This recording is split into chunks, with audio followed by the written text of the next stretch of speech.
It's important to discuss historic districts and how they could be useful for Mascoutah. There's likely strong potential to establish a historic district on Main Street in the core of downtown. A neighborhood district south of Main may also be helpful. The two would have different purposes and would be structured differently.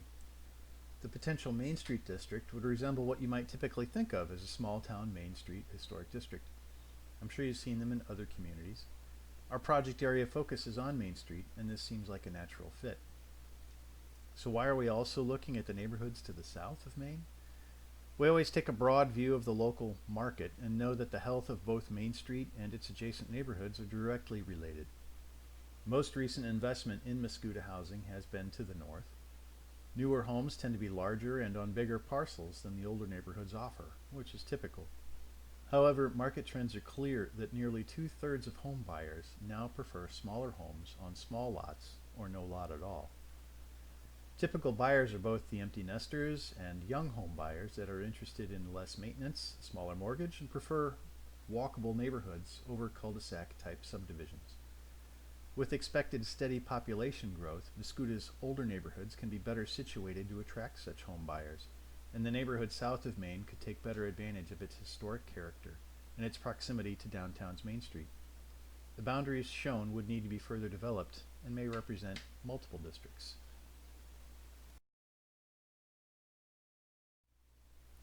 I'll quickly explain some key differences between the two types of districts. The National District designation allows access to historic tax credits. This is a powerful redevelopment tool which also brings extensive technical guidance on restoring old buildings. To be eligible, a building must be either individually listed on the National Register of Historic Places or be a contributing building within an existing district. The building must be used for revenue generating purposes, such as rental apartments, commercial use, or industrial uses. This is one reason that the Historic Tax Credit Program tends to generate as much or more tax revenue than it costs. On the other hand, owners with no tax liability, such as churches and not-for-profits, may not use the program. While not all development costs are eligible for the credits, demolition, site improvements, for instance, are excluded. State and federal historic tax credits can be combined. Developers or owners that use the credits are compelled to comply with the program's requirements. If an owner does not want to be held to the program's requirements, they can renovate without using the tax credits. The local district is a better fit for the neighborhood because owner-occupied houses are not eligible for federal and state historic tax credits. Instead of facilitating redevelopment, a local district south of Main Street would focus more on maintaining the character and quality of the neighborhood over time. Technical guidance and local preservation board review are established to help homeowners restore or maintain the historic quality of their property. The goal is to reinforce the unique and traditional character of the neighborhood, which typically results in attracting and retaining residents and increasing property values.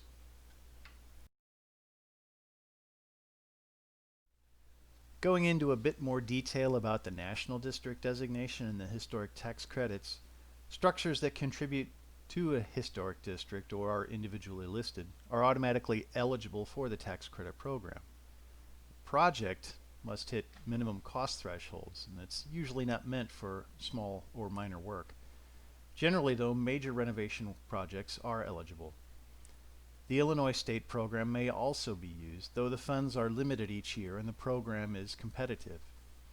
The credits are often enough to account for the added expense and time needed to renovate an old building, as opposed to building a new structure. Because there is current and growing market capacity in Mascoutah for additional businesses and some quality housing, tools like this can help attract some of that expected development and growth to your downtown, rather than most all of it happening outside of town in the form of easier, less expensive new construction. Our goal is that Mascoutah will enjoy both.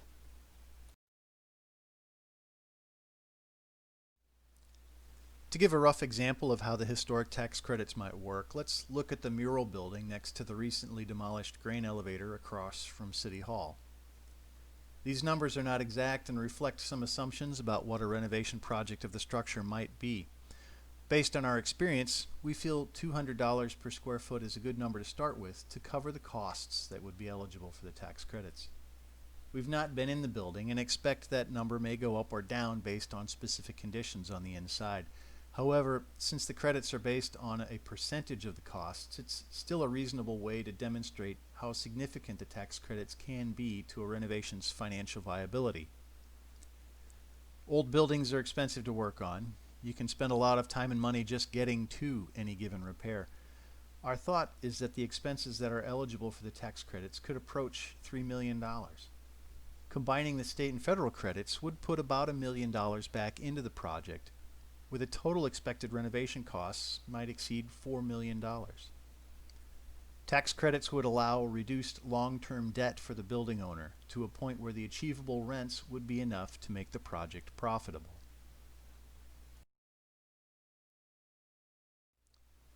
There are strings that come with the use of historic tax credits. Review and approval procedures generally add several months to a redevelopment project. That and the required historically appropriate construction materials and methods add expense to the renovation. A contractor can't simply use the cheapest windows available. Tuck pointing and cleaning old soft brick and limestone requires particular care, and signature elements of a building must be retained. Also, the owner or developer does not actually receive the credits until the project is complete, and the State Historic Preservation Office, the SHPO, verifies that it was done according to the requirements. Since SHPO staff works with the developer and architect throughout the process, there should be no surprises at the end. The main issue is that the developer has to wait. On the upside, however, banks are typically comfortable working with this process and will work with the developer or owner. Also, the process is virtually the same whether using federal, state, or both credit programs.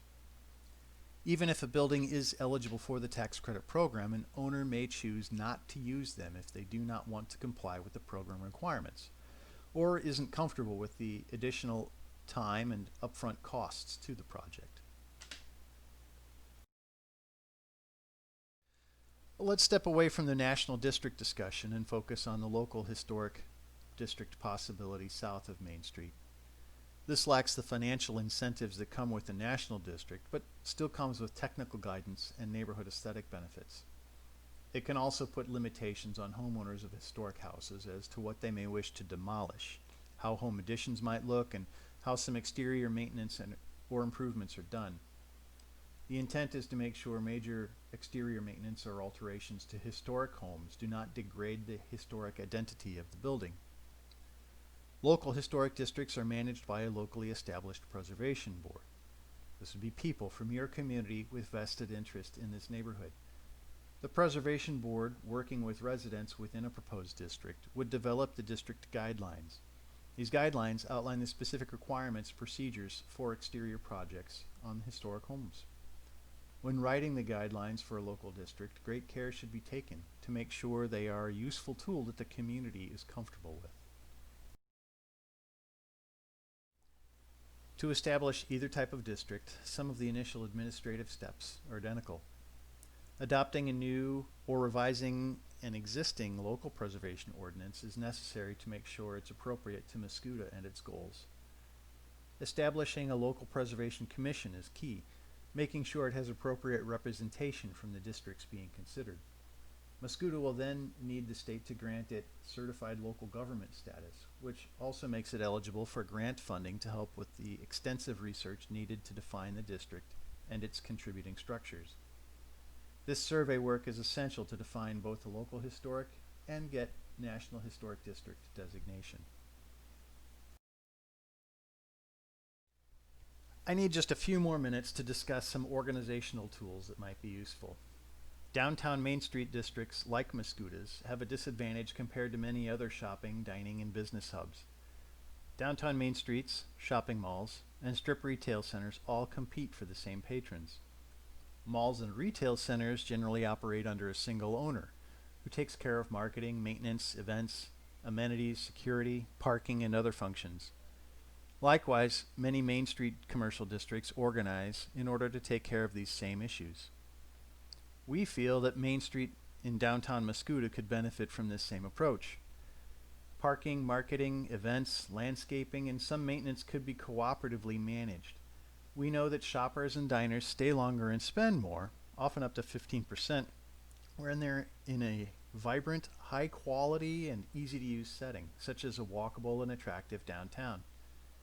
Establishing a collective organization to take this on ensures this work gets done while allowing property and business owners more time to focus on their individual concerns. Some options are less formal, such as a business association. These tend to be volunteer driven with limited resources or capacity. When additional investment is needed, the most successful districts generate their own revenue to put toward their activities, amenities, and practical needs. Revenues may include fundraising events, assessments on various businesses and properties, grants, or even a district-specific sales tax. Any revenues raised get invested directly back into the district, and it is important to structure the revenue to cover the planned district expenses. In Illinois, business development districts can be formed with up to a 1% sales tax to reinvest back into itself. The city of Mascoutah already has one such district on the north side of Interstate 64 at Route 4, and several of your neighbors also have such districts in Edwardsville, Belleville, and Glen Carbon. When discussing potential new taxes, we need to be careful, and we do not take this lightly. To explain the impact of this type of tax, I'll use my own example. I live 2 blocks from an urban Main Street commercial district that assesses a 0.5% sales tax. I like to support the local businesses, so me and my family try to dine there once or so per month, and we shop for some gifts, limited groceries, and other household items when we can. If I add up 15 meals, some shopping, haircuts, visits to the urgent care and the optometrist, my family might spend $3,000 in the district over the course of a year. That 1/2 cent district sales tax results in $15 per year out of my pocket to help keep the trash picked up, host the Fall Street Fest, maintain the landscaping, lighting, and sidewalk furniture, and the district parking lot, host free weekly live music and outdoor movies in the summer, fund the district marketing and advertising, and cover the salary of the district manager who makes it all happen. I get a good return for my tax dollar. As the commercial district thrives, my neighborhood certainly benefits. There are other organizational models as well. An example in Belleville may be worth considering. They have a Main Street committee with their Chamber of Commerce. They help organize events and assist with marketing using funds raised through events and local contributions. To address other needs, they would need additional revenue. Other options would rely on your city staff, which may be an excellent option for practical administration, but would necessarily be limited in advocating competitively for a Main Street development district.